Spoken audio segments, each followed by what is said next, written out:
go ahead to the next question because I think you said something that was very pivotal. Because we're talking about, this question is really, I love this question. It's really interesting because we're talking about mentorship, finding mentors. Anybody ever just want a good mentor to kind of guide you without feeling kind of like I'm crossing lines or stepping on toes? Okay, so the question is, how do I approach someone in my industry to mentor me without them viewing me as the competition? So their sub-question is, should I look outside the community? And even outside, it doesn't matter about race, color, whoever you are outside, or should I just go outside outside my direct community to find a solid mentor? You spoke about the subcontracting. I think that is a good, route to begin to talk about that. But let's talk about these mentors. If you want to give us tips to really kind of get the right mentor and get us in place. I would say this: a true mentor, in my opinion, is not your competition. And so seeking out those who are doing the same things that you do is ideal. However, mentors can mentor you in several aspects of your business as well. So financial aspect, the business aspect, the technical aspect of it. So just thinking about not just having one mentor, but several mentors to help guide you and instruct you on the different aspects of your business. I just want to piggyback for a second about competition. I don't look at competition as a bad thing. I seek out people who do the same thing as me or a little bit different. I love collaboration because you're way stronger if you're working with people that just have a like mind versus someone who may be interested in your field, but they don't have the passion and the drive that you may have. So competition is a good thing, or it can be a good thing if there's appropriate collaboration. So.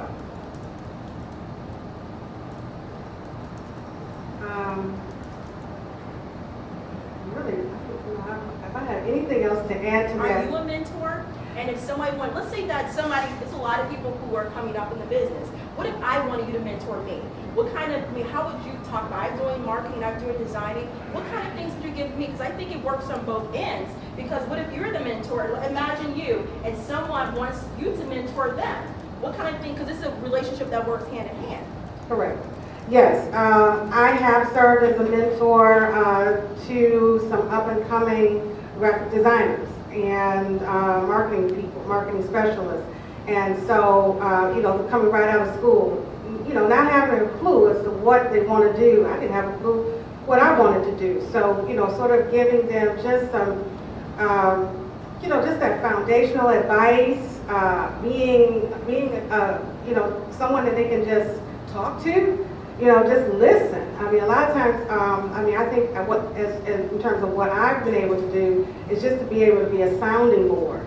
If you're going through something in your business, as you're building your business, if you're, contemplating a move, any particular thing that might be just going on at the time, just to be a sounding board. And to maybe not always give advice, just listen.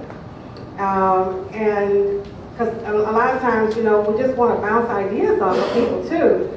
And, just to see, get your feedback. And when someone is saying, when someone is in agreement with you or will say, you might need to rethink that. So definitely seek out mentors who will listen. I say number one, and number two, provide, of course, sound advice, sound counsel. You should definitely surround yourselves with sound counsel at all times. But also, I think I would add that, in terms of my own personal mentors, they have been people who I've really looked up to. They're role models for me and for my business. So, so that might be something you want to ask yourself, what type of role model would you like to have as a mentor, and seek out that person. I really like that. You are going to have a number of mentors, and you'll probably have kind of one key mentor that is in the same industry as you. You should definitely not be afraid to approach somebody, because the worst they can say is no. Come up with your top 5, you know, in a perfect world, these are the 5 people that I would like to be able to tap into. One of the 5 is going to say yes. Competition is good. Competition is good for the marketplace. It's also flattering to be approached by somebody else that's in the market. Most people have amassed knowledge over the years, and they do want to share it. So just the idea that you are going to have a number of different mentors is a helpful one. And really just, I mean, it's a simple approach. Just walking up to somebody and telling them why you would like to spend time picking their brain. You might get some no's, but you're going to get a whole lot more yeses.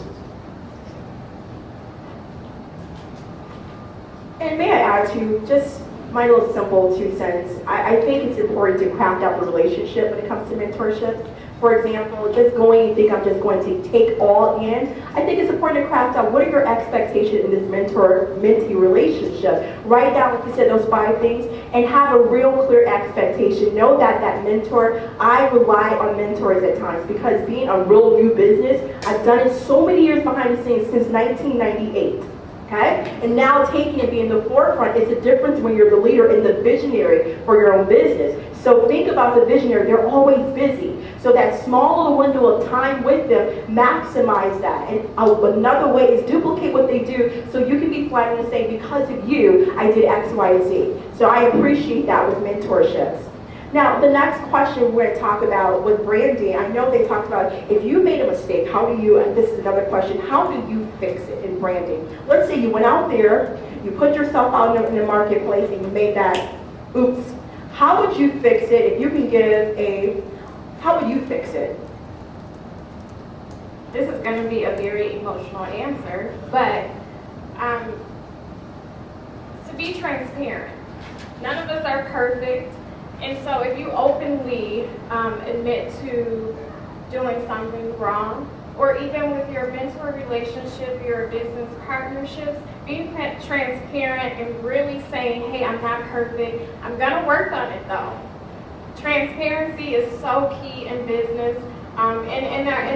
In our relationships, just being transparent and being able to acknowledge the mistake and then being able to work through it. No one, as far as being a mentor and then seeking out partnerships, wants to do business with someone who has an arrogance about them as to not to admit their wrongdoing and not being able to correct it because you're so concerned about you knowing everything.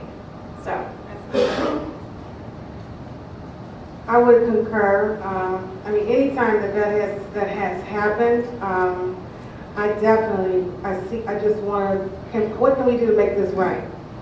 Go back to the strategy, go back to the story, go back to whatever it was that we were working on, whatever that project is, and go back to the beginning if we have to get it right. So it's all about getting right, and that goes back to relationships. Relationships are key. I know, Mr. Lehman, he talked about it. It's so important. I have clients who I have known and have been my clients for over 20 years, and come back consistently, and that's important. That's not just my client. They're my friends. They're my big sister mamas, and I say that in jest, but I'm being very. That's strategic. Those are relationships that you have.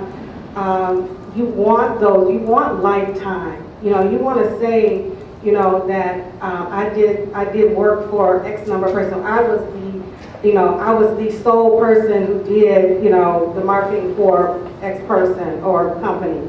And so those things are very, very important. Again, it goes back to reputation and integrity and character. And so if you make if there's something wrong, make it right.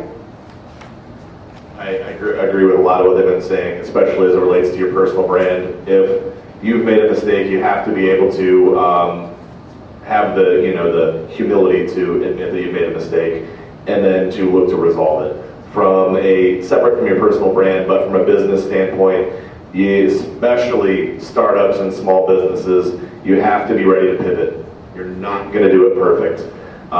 You'll be entering a market and you'll notice, you planned on doing A. But wow, this makes more sense. This is what people are asking for. I've been offering this, but they want that. So you don't change your business dramatically. It's still the same, potential service, but you offer it in a slightly different way. Every new startup business needs to be prepared to pivot. And it's not necessarily, it might look like a mistake at first, but it might be an opportunity. So keeping your eyes open to the fact that, opportunity will present itself, and that's why you got into business in the first place, which was to provide a good or service for an opportunity. It might not have been the original opportunity that you had in mind, but it certainly looks good, especially if it's going to pay the bills. Yeah.